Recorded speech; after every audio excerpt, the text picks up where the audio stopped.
Nations do not become great by the virtue of their wealth, but by the wealth of their virtues. Righteousness is a virtue. Proverbs 11:5, the righteousness of the perfect shall direct his way, but the wicked shall fall by his own wickedness. There is a reward for always doing right things.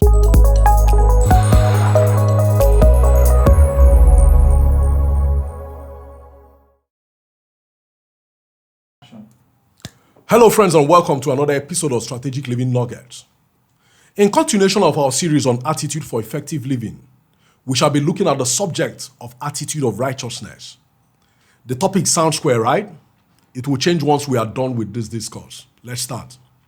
Most of us are unaware of the truth that there are two kinds of righteousness. In this podcast, I'll let us know that there are actually two kinds of righteousness as seen in the scriptures. One is a gift that we received from God on salvation. In fact, it is imputed on us, literally speaking. It will be better understood as a garment put on us as a covering immediately we received Jesus. This righteousness is defined as the ability to stand in the presence of the Father without any sense of guilt, fear, or condemnation, and in the presence of Satan without any sense of inferiority or fear. But this righteousness isn't the essence of our discourse in this podcast. This righteousness we shall discuss in our subsequent podcasts. The other kind of righteousness is that which is interpreted as doing right things. Mind you, there's a stark difference between doing right things and doing things right. The former is what this type of righteousness is all about. This righteousness is not to justify ourselves before God and men, because we cannot, as God had said in Isaiah 64 verse 6, that our self-righteousness is like a filthy rag before him. Rather, it is to do right things in order to live in such a way as to be a testimony to unbelievers that we are truly the light of the world and the salt of the earth.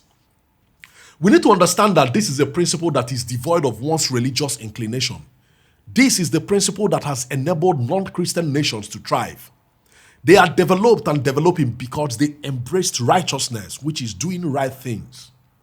Proverbs chapter 14 verse 34 says, righteousness exalts a nation, but sin is a reproach to any people. When a nation does right things, irrespective of their spiritual inclination, the nation will be exalted.